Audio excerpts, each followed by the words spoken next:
சத்தியத்தையும் அறிவீர்கள், சத்தியமே உங்களை விடுதலையாக்கும். கர்த்தர் நாமத்துக்கு மகிமை உண்டாவதாக. இந்த கேள்வி பதில் நிகழ்ச்சியினூடாக மீண்டுமாய் உங்களை சந்திப்பதில் நாங்கள் மிக்க மகிழ்ச்சி அடைகிறோம். இன்றைக்கும் ஒரு சுவாரஸ்யமான கேள்வியோடு கூட உங்களை சந்திப்பதில், அதே நேரத்தோடு கூட எங்களுடைய சுவாரஸ்யமான கேள்விக்கு பதில் சொல்லும்படியாக எங்கள் மத்தியில பாஸ்டர் ஜெயமணி ஐயா அவர்கள் வந்திருக்காங்க. Price pastor. பாஸ்டர், இன்றைய நாளில் நாங்கள் ஒரு முக்கியமான ஒரு கேள்வி, ரொம்ப சுவாரஸ்யமான, அதாவது சபைகளுக்கு என்னைக்கு ஒரு குழப்பமாக இருக்கிற ஒரு கேள்வி ஒரு பாஸ்டர், அதை குறித்து நாங்கள் பேச போகிறோம். காணிக்கை கொடுப்பது, அதாவது காணிக்கை குறித்து பேசுகிறோம். இன்று நாங்கள் காணிக்கை கொடுப்பது சரியா தவறா? கட்டாயமா காணிக்கை கொடுக்கணுமா? காணிக்கை பேசுறீங்க, தசமம் காணிக்கையை குறித்து. ஓகே, இந்த கேள்வி இன்றைக்கு ஒரு கட்டாயத்தின் காரியமாக இருக்கிறது. அப்படி கேட்டால் இன்னைக்கு எந்த ஒரு யூடியூப் சேனல் எடுத்துக்கொண்டாலும் சரி, இந்திய ஊடகங்களை நாங்கள் பார்க்கும் பொழுது சரி, இந்த தசம பாகத்தை குறித்ததான அநேக விமர்சனங்கள், சந்தேகங்கள், குழப்பங்கள் அங்கே ஏற்படுகிறதை பார்க்கிறோம். அதனால மக்கள், விசுவாசிகள் ஒரு சந்தேகத்துக்குள்ளாக இதை குறித்து ஒரு தெளிவற்ற ஒரு சூழ்நிலையில் இருக்கிறார். தசம பாகம் காணிக்கைங்கிற அந்த வார்த்தைக்கு முன்பதாக முதல்ல தசமப்பாங்கிறதான வார்த்தையை சட்டத்துக்குள்ளே வராத முன்னிலையிலே 2 முற்பிதாக்கள் அதை அன்பின் நிமித்தமாய் கொடுத்தார். ஆதியாகமம் 14வது அதிகாரம் 18 20வது வசனம் மட்டும் நீங்கள் வாசித்து தெரிந்து கொள்ளுங்கள். அங்கே ஆபிரகாம் தனக்கு தேவனுடைய வார்த்தையை கொடுத்து திராட்சை ரசத்தை கொடுத்ததான ஊழியக்காரனுக்கு எல்லாவற்றிலும் தசமமாக கொடுத்தான்னு சொன்னார். ஆதியாகமம் 28வது அதிகாரத்திலே 20, 21, 22 வசனத்தை பார்க்கிறோம். யாக்கோபு தான் தூணாக நிறுத்திருந்த கல் தேவனுக்கு வீடாகும், தேவரீர் எனக்கு தரும் எல்லாவற்றிலும் நமக்கு தசமமாக செலுத்துவேன் சொல்லி ஒரு பொருத்தனை கொடுத்தார். இந்த 2 பேரும் அந்த தசமப்பாக கொடுக்கிற அந்த சூழ்நிலையிலே தசமப்பாக கொடுங்கள்ங்கிற ஒரு சட்டம் இருக்கவில்லை. வேதத்துல எங்கே எந்த ஒரு இடத்துலையுமே தசமப்பாக கொடுக்கணுங்கிற ஒரு சட்டமோ உபதேசமோ இருக்கவில்லை. அதற்கு பிறகு பல நாட்கள், பல காலங்களுக்கு பிறகு இஸ்ரவேல் தேசம் ஒரு ராஜ்யமாய் மாறிய பொழுது கர்த்தர் தசம பாகத்தை பிரகடனப்படுத்தினார் மோசையின் மூலமாக. லேவியராகமம் 27வது அதிகாரம் 30வது வசனம் தான் பார்க்கிறோம். தேசத்தின் நிலத்தின் வித்திலும் விருட்சங்களின் கனியிலும் தசம பாகம் எல்லாம் கர்த்தருக்குரியது, அது கர்த்தருக்கு பரிசுத்தமானது. இதான் பழைய ஏற்பாட்டில் முதல் தசம பாகம் கொடுக்கிறதுக்கு உள்ள சட்டம். ஆனால் அந்த சட்டம் கொடுக்கப்படுவது முன்பதாகவே அன்பின் நிமித்தமாக, விசுவாச நிமித்தமாக ஆபிரகாமும் யாக்கோபும் அங்கே ஏற்கனவே கொடுத்து.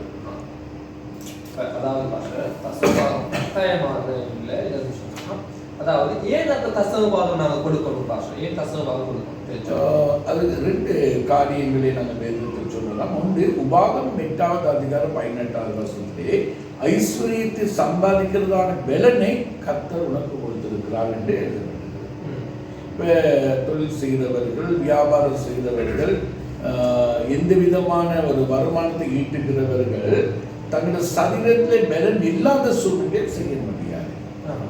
அதுவே இந்த எங்களுடைய வாழ்க்கையிலே நாங்கள் சம்பாதிப்பதற்கு பலத்தை கொடுக்கிறவர், சுகத்தை கொடுக்கிறவர், அதுக்குரிய ஆற்றலை கொடுக்கிறவர், அவரை கடப்படுத்துவதற்காக கொடுத்தார். 2வது, என்னாகும் 18வது அதிகாரம் 8, 9, 10வது வசனத்தை நீங்கள் வாசித்து தெரிந்து கொள்ளுங்கள்.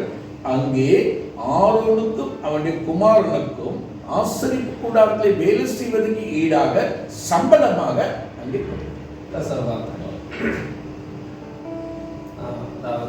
ஏன் கொடுக்கணும் என்றது பழைய ஏற்பாட்டினுடைய பார்த்தேன்.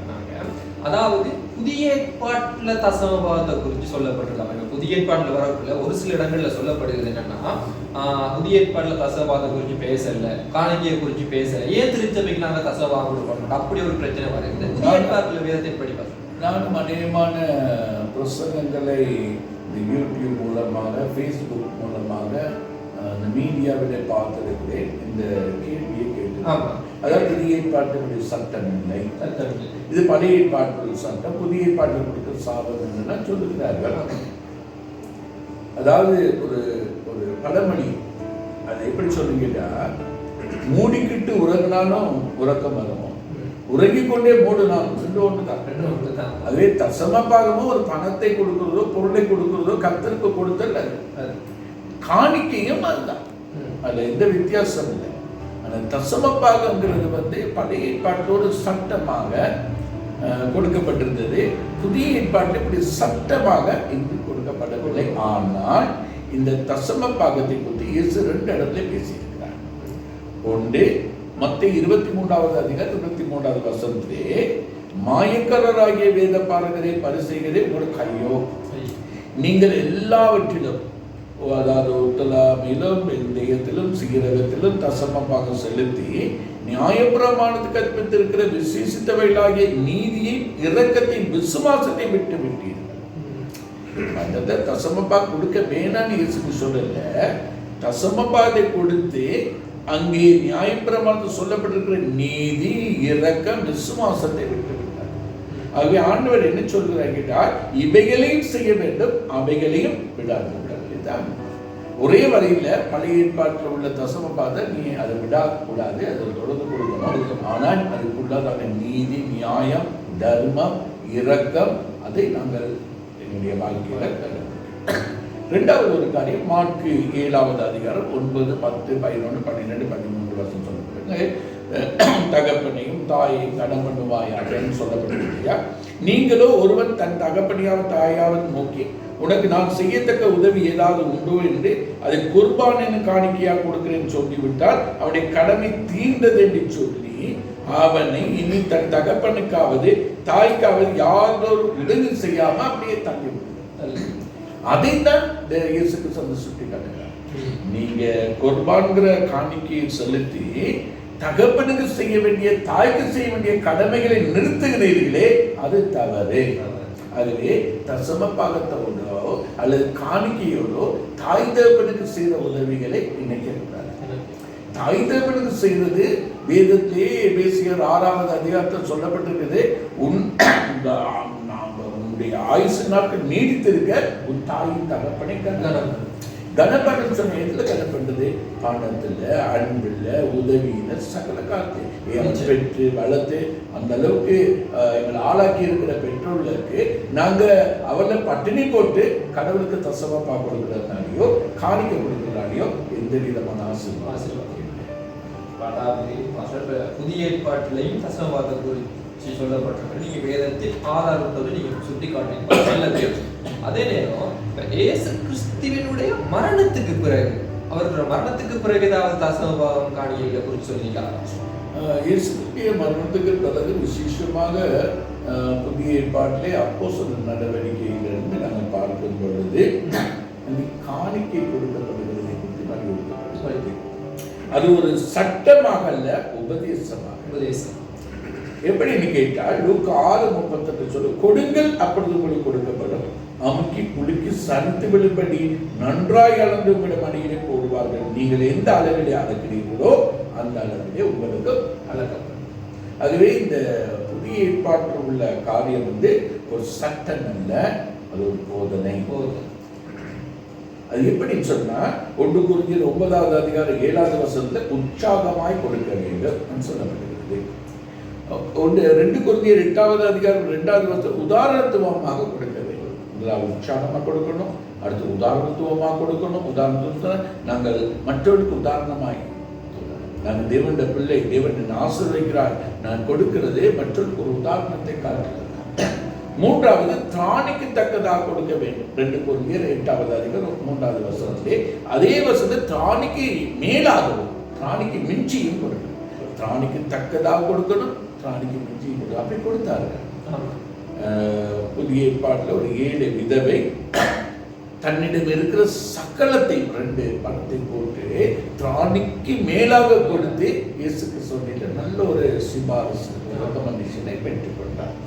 அது மாத்திரமில்லை, காணிக்கைங்கிறதை தாண்டி தர்ம பணம் சொல்லி எழுதப்பட்டது.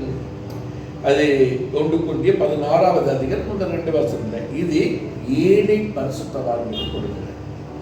நீங்க அப்போஸ்தலர் நடவடிக்கை எடுத்து வாசித்து பார்த்தீங்கன்னா அங்க தர்ம பணத்தை சேர்த்து அநேகமான சபைகளுக்கு அனுப்ப பர்னபாவை பவுலையும் அவர்கள் தெரிந்து கொள்கிறார்கள் சொல்லுவாங்க. ஆகவே இந்த சபையிலே காணிக்கைங்கிறது தேவனை கொடுத்தது, தர்ம பணங்கிறது ஏழைகளுக்கு கொடுக்கறத கடவுளுக்கு கொடுக்கிறதோ, கடவுளுக்கு கொடுக்கறது ஏழைகளுக்கு கொடுக்கிறதோ நம்ம மாற்ற முயற்சிக்கக்கூடாது. அதாவது அன்பின் அடிப்படையில நாங்க கொடுக்கிற ஒரு காரியம். அதே நேரம் ரெண்டையும் குழப்பிக் கொள்றாங்க. தசம பாகத்தையும் காணிக்கை குழப்பி. தசம பாகம் என்ற என்ன பாஸ்டர்? அதாவது காணிக்கை என்ற என்ன?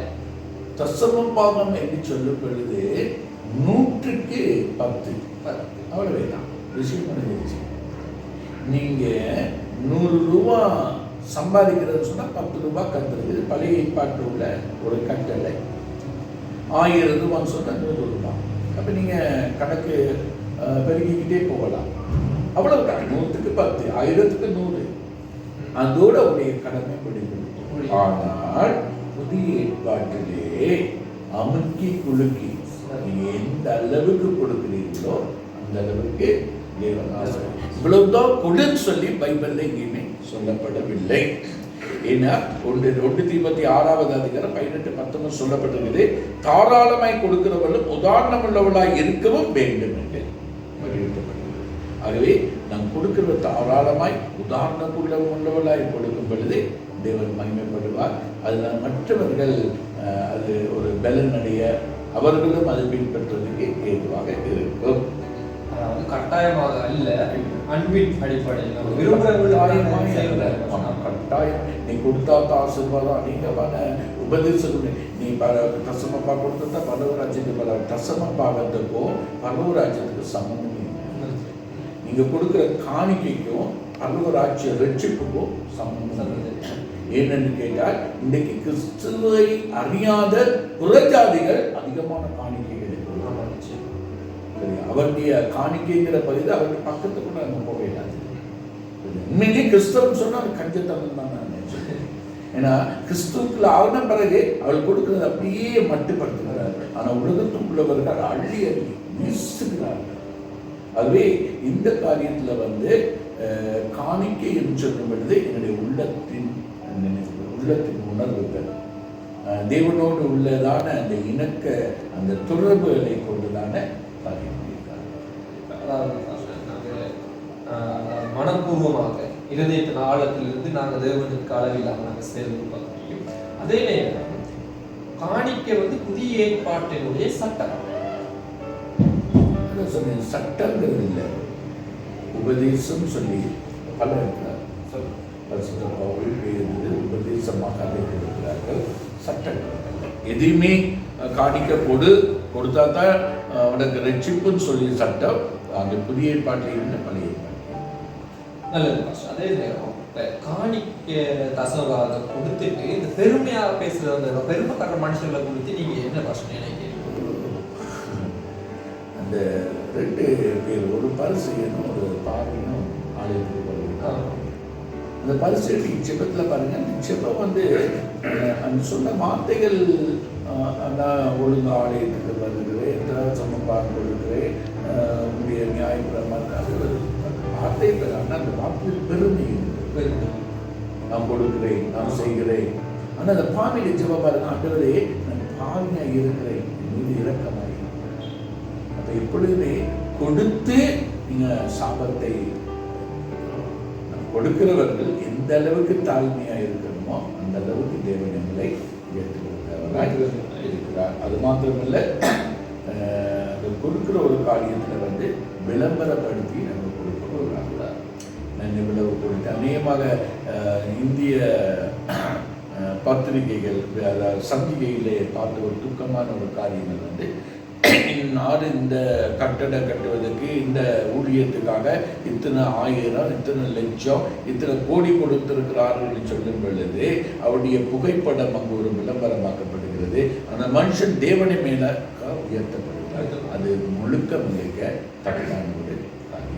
காரணம் கேட்டால் மத்திய 6வது அதிகாரத்திலே முதல் 4 வசனங்கள், நீயும் தர்மம் செய்யும் பொழுது உன் தர்மம் அந்தரங்கமாக இருப்பதற்கு உன் வலது கை செய்கிறது உன் இடது கை அறியாதிருக்கிறது. இப்ப தர்மம் செய்யறதே நாங்க தெரியாம செய்ய சொன்னா கணக்கு கொடுக்கிற காணிக்கையை நாங்கள் படுத்துவதற்கு. அதாவது நாங்க அடுத்த கேள்வி என்னன்னா, காணிக்கை தசமாக கொடுப்பதுடைய நோக்கம் என்ன பாஷை? இதுதான் நாங்கள் முழுமையாக தெரிந்து கொள்ள வேண்டி இருக்கிறதுன்னு கேட்டால், அநேகமாக புதிய ஏற்பாட்டில் நாங்கள் பார்க்கிறோம் 1 கொரிந்தியர் 9வது அதிகாரம் 11வது வசனத்திலே, நாங்கள் உங்களுக்கு ஞான நன்மைகளை விதைத்திருக்க உங்களோட சரீர நன்மைகளை அறுத்தால் அது பெரிய காரியமா? அப்ப ஒரு தேவனுடைய ஊழியக்காரன் ஒரு மனுஷனுக்கு ரட்சிப்புகளை வழி நடத்தி சத்தியத்தை வழி நடத்தி அந்த மனுஷனுக்காக ஜெபம் பண்ணி பல தடவை போயிட்டு பார்த்து அவனை கற்றுக்கொள்ள கொண்டு வரும் பொழுது அவனுடைய தேவைகளை சந்திக்கிறது அது ஒரு முக்கியமான காரியமாக. அது மாத்திரமல்ல 1 தீமோத்தேயு 5வது அதிகாரம் 17-18 நன்றாய் விசாரணை செய்கிற மூப்பர்களை விசேஷமாய் திருவசனத்திலும் உபதேசத்திலும் பிரயாசப்படுகிறவர்களை இரட்டிப்பாக கடத்துக்கு பாத்திரமாக. அப்ப உங்களை நடத்துகிற ஊழியக்காரர்கள் அவங்க உலகத்தில் சம்பளம் வாங்குறவர்கள் அல்ல, அவர்களை போஷிக்கிறது சபைக்கு கொடுக்கப்பட்டதான காரியம். அது மாத்திரமல்ல ரோமர் 13வது அதிகாரம் 6-7 வாசிக்கிறோம், அவர்கள் இந்த வேலையை பார்த்து வருகிற தேவனுடைய ஊழியக்காரர்களாக இருக்கிறார்களே. சரியா? 1 கொரிந்தியர் 9வது அதிகாரம் 13-14 ஆசாரிய ஊழிய செய்கிறவர்கள் தேவாலயத்துக்குரியவர்களை புசிக்கிறார்கள் என்றாலும் பலிபீடத்தை அடுத்து பணிவிடை செய்கிறவர்களுக்கு பலிபீடத்தில் உள்ளவையில் பங்கு உண்டு என்று அறிவீர்களா? அந்தபடியே சுவிசேஷத்தை அறிவிக்கிறவர்களுக்கு சுவிசேஷத்தான பிழைப்பு உண்டாக்க வேண்டும் என்று வேதம் சொல்லுகிறது.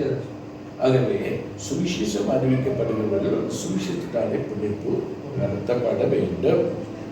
மத்திய 10:10 பார்க்கிற வேலையால் தன் ஆகாரத்துக்கு பார்த்துட்டார் இருக்கிறார்.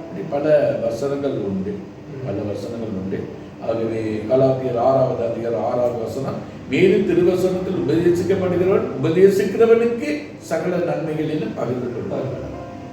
மத்தேயு 10வது அதிகாரம் 42வது வசனம், சீசன் என்னும் நாமத்தினாலே இந்த சிறியனில் ஒருவனுக்கு 1 கலசம் தண்ணீர் கொடுத்தாலும் ஒரு கலசம் தண்ணீர் மாத்திரம் குடிக்க கொடுத்தாலும் தன் பலனை அடையாமல் போக மாட்டான் என்று மெய்யாக பல வார்த்தைகளாகவே தேவனுடைய ஊழியக்காரனை போஷிக்க வேண்டியதான பொறுப்பு சபை விசுவாசங்களை கொண்டு அதில் வெட்கப்படவோ அதில் பயப்படவோ அதில் நாங்கள் குழப்பப்பட வேண்டிய அவசியமே. இது ஒழுங்கு. ரொம்ப நல்லது பாஸ்டர். அந்த நிகழ்ச்சியோட கடைசி இறுதியான ஒரு கேள்விக்கு வந்திருக்கிற பாஸ்டர், அதாவது தசபகம் காணிக்க கொடுக்கறத விளம்பரப்படுத்தலாமா? அதான் அப்படின்னு சொன்ன பாஸ்டர், சில சபைகள்லயே அதை விளம்பரப்படுத்துறாங்க. அதிகமாக காணிக்க கொடுக்குறவங்களை போஸ்டர் அடிச்சு போடுறாங்க, அவங்களுக்கு முக்கியத்துவம் கொடுக்குறாங்க. இது சரியா தவறா பாஸ்டர் வேதத்தின் அடிப்படையில்? அது ஒரு விக்கிரக ஆராதனை. பணம் கொடுக்கிற மனுஷனை உயர்த்தி வைக்கிறது. அவனுக்கு எந்த தகுதியும் இல்லை, அவனை எல்லாத்திற்கு முன்னால் வைக்கிறது. அநேகமான இடங்கள் நடக்கிறது. துக்கமான ஒரு காரியம் சொல்லப்படவில்லை. அவன் பணம் கொடுக்கிறதுனால அவன் பரிசுத்தவான் சொல்லி பைபிள் சொல்லல. அவன் அந்த தசமாப்பாத கொடுக்கிறதுனால காணிக்கை கொடுக்கிறதுனால இன்மைக்குரியதான ஆசீர்வாதம் பைபிளில் வாக்கு பண்ண மனைவியா புத்தகத்தை பார்க்கலாம். என்னை சோதித்து பார்க்க தசமபாங்களை கொடுத்து என்னை சோதித்து பார், நான் உன்னை ஆசீர்வதிக்கிறேனா இல்லையா என்பதை நீ சோதித்து பார். அதுவே இன்மைக்குரிய உலகத்துக்குரிய ஆசீர்வாதங்களுக்கான வாக்கு தத்துவமே அல்லாமல் ஆவிக்குரிய ரீதியிலே அவன் பல ஒரு ஆட்சியத்துக்கு போறதுக்கு அது ஒரு கப்பமாக அல்லது ஒரு என்ன சொல்றது அந்த பிள்ளையான முறையில கொடுத்து பல ஒரு ஆட்சியத்துக்குள்ளே அதே சமயம் இன்னொரு காரியம் முடிவாக ஒரு எச்சரிக்கையான காரியத்தோடு நான் நிறைவேற்றுகிறேன். வாங்குற நாங்களும் ஊழியக்கால நாங்களும் ரொம்ப எச்சரிக்கையா இருக்கணும். கணக்கு வழக்குகளிலே சரியா சில காரியங்கள் அநேகமா எனக்கு அந்த இந்திய தேசங்கிற வார்த்தையை சொல்றதுனால யாரும் கோபித்துக் கொள்ள மாட்டார்கள் நினைக்கிறது. அநேகமான ஊழியக்காரர்கள் பணக்கார லிஸ்ட்டில் கூட இந்திய பணக்கார லிஸ்ட்டில் வந்து அதிகமானவர்கள் ஊழியக்காரராக இருக்கிறார். அப்போ இது விசுவாசிகளுக்கு ஒரு குழப்பமாக இருக்குது, புறஜாதிகளுக்கு அது ஒரு பெரிய ஒரு பிரச்சனையாக கேள்வியாக இருக்குது. ஆகவே சாமுவேல் ஒரு சாட்சி பழைய ஏற்பாட்டில் 12வது அதிகாரம் 3 15 5வது வசனம் என்று நாங்கள் வாசிக்கும் பொழுது பாருங்க, இதோ இருக்கிறேன் கர்த்தரின் சந்ததியிலும் அவர் அபிஷேகம் பண்ணினவருக்கு முன்பாகவும் என்னை குறித்து சாட்சி சொல்லுங்கள். நான் யாருடைய எருதை எடுத்துக்கொண்டேன், யாருடைய கழுதை எடுத்துக்கொண்டேன், யாருக்கு அநியாயம் செய்தேன், யாருக்கு இடுக்கல் செய்தேன், யார் கையில் பரிதானம் வாங்கிக் கொண்டேன், கம்சாடியா இருந்தேன் என்று அவர் கேள்வி கேட்கிறார். அப்ப ஊழியக்காரன் வந்து என்னுடைய ஊழியத்தில் ஒரு சாட்சியை சொல்லுவேன். இந்த வீடியோ பார்க்குற யாராக இருந்தாலும் எனக்கு அதுக்குரிய கேள்வி எனக்கு கேட்கலாம். எந்த இடத்தையும் இவ்வளவு காலத்துக்கு விசுவாசிகள் கிட்ட கை நீட்டி ஒரு பணம் வாங்கினது இல்லை ஊழியம் செய்யறதுக்கு நீங்கள் இந்த காசை கொடுங்க அந்த காசை கொடுங்க நான் இந்த வாய்நாள கேட்டு இல்லை லட்சம் நீங்கள் அதுக்கு சாட்சியாக இருக்கிறீங்க ஊழியக்காரன் இருக்கிறபடினால. காரணம் கேட்டால் கடன் வாங்கியோ பணம் வாங்கியோ ஊழியம் செய்யன்னு சொல்லி கர்த்தர் சொல்லவில்லை. ஏன்னா ஊழிய வந்து தேவனுடைய பணம் தேவை, அந்த தேவைகள் உள்ளவர்கள் தேவைக்குரியதான மக்கள் அதை கொடுக்கத்தக்கதாக தேவன் காரியங்கள் செய்வார்கள் தவிர நாங்கள் கெஞ்சக்கூடாது, நிச்சயமாக கூடாது. பரிசுத்த பவுலிய ஒரு சாட்சியை நான் உங்களுக்கு சொல்லப்படுகிறேன். 2 கொரிந்தியர் 12வது அதிகாரம் 16வது வசனம், அப்படியாகட்டும் நான் உங்களுக்கு பாரமாய் இருக்கவில்லை, ஆனாலும் உபாயம் உள்ளவனாக இருந்து தந்திரத்தினாலே உங்களை பிடித்தோம் என்று சொல்லி அது மாத்திரமல்ல பாருங்க 2 கொரிந்தியர் 11வது அதிகாரம் 8-9 நான் உங்களோடு இருந்து குறைவுபட்ட பொழுதும் ஒருவனையும் நான் வருத்தப்படவில்லை. பரிசுத்த பவுல் எங்கேயுமே இந்த இடத்துலையுமே யார்கிட்டையும் கை நீட்டி எதுவுமே. அதே நேரம் ஒரு ஊழியத்தில் தர்ம பண்ண ஒன்று இருக்கிறது. ஏழைகளுக்கு ஒரு அவசரமான காரியங்களுக்கு ஒரு விஷயம் பொழுது அந்த காரியத்தை குறித்து பரிசுத்த பவுல் எழுதும் பொழுது 2 கொரிந்தியர் 8வது அதிகாரம் 20-21 எழுதுகிறார், எங்கள் ஊழியத்தினாலே சேர்க்கப்படும் இந்த மிகுதியான தர்ம பணத்தை குறித்து ஒருவன் எங்களை குற்றப்படுத்தாதபடி நாங்கள் எச்சரிக்கிறோம். அதுவே அது என்னுடைய அனுபவத்திலே ஒரு ஊழியக்காரன் கையில் அந்த பணத்தை எடுத்து அந்த காரியம் செய்கிறதை விட சபைக்கு அதை கொடுத்துட்டால் அவர்கள் செய்து ஊழியக்காரன் கடவுள் அது ஊழியக்காரன் தன்னைத்தானே பாதுகாத்துக் கொள்வதற்கு அது ஒரு காரியமாய் இருக்கும். ஆகவே இந்த கடைசியாக காணிக்கை கொடுக்கணுமா, தசமபா கொடுக்கணுமா, கட்டாயமாக அதை கொடுத்துதான் ஆகணுமாங்கிறவர்களுக்கு ஒரு கடைசியாக ஒரு காரியத்தில் தானியேல் 9வது அதிகாரம் 27வது வசனத்தில் அந்தி கிறிஸ்து ஆட்சியிலே அவன் செய்கிற பெரிய ஒரு பாவம், பெரிய ஒரு காரியம் என்ன தெரியுமா, பலியையும் காணிக்கையும் பண்ணியிருப்பான். இன்றைக்கும் அந்தி கிறிஸ்து ஆவியும் நிறைய இருக்குது. ஆகவே தான் அவருடைய காரியங்கள் காணிக்க கொடுக்கக்கூடாது, தசமபா கொடுக்காது. தசமபாக்கும் காணிக்கை 2 உண்டு தான். தசமபாங்கிறது 10ல் 1, காணிக்கைங்கிறது அள்ளி கொடுக்கிறது. ஆகவே அதை தீர்மானிக்கிறது மக்கள். ஆகவே சட்டமாகவோ அல்லது நிறுத்தும்படியாகவோ என்ன மனுஷனுக்கும் அதிகாரம். ரொம்ப நன்றி. நான் விசுவாசிக்கிறேன் அது பார்க்குறவங்களுக்கும் ரொம்ப பிரயோஜனமாக இருக்கும். ஏனென்றா தசமபாகம் காணிக்கை குறித்து இவ்வளவு ஒரு விவரமாக ஒரு தெளிவான துல்லியமான விளக்கத்தை இதுவரை யாரும் கொடுத்துருப்பாங்களா இல்லையான்றது எனக்கு தெரியல. நான்டா அப்பதான் அவங்க முதையா அவ்வளவு ஒரு பெரிய ஒரு விளக்கம், நல்ல அரிய சந்தர்ப்பம். நாங்கள் இது போல இதுல இன்னொரு பகுதியும் இருக்கிறது, அதை நாங்கள் அடுத்த முறை நாங்கள் பார்ப்போம். இப்படி ஒரு தலைப்பில் இன்னைக்கு திருச்சபையில் பேச முடியாத, விளங்க கொள்ள முடியாத, ஒரு குழப்பத்தில் இருக்கிற அநேகமான காரியங்களை குறித்து நான் விவாதிப்போம். தேவன் நிச்சயமாக பெரிய காரியம் செய்வார். கர்த்தரோடு உங்களையும் மீண்டுமாக நிகழ்ச்சியை பார்த்து கொண்டிருக்கிறதான அன்பான சகோதர சகோதரிகளே, இன்னும் ஒரு நிகழ்ச்சியோடு, அதாவது இன்னும் ஒரு கேள்விகளோடு உங்களை சந்திக்கும் வரையில் கர்த்தர் தாமே உங்களை ஆசீர்வதிப்பார். God bless you.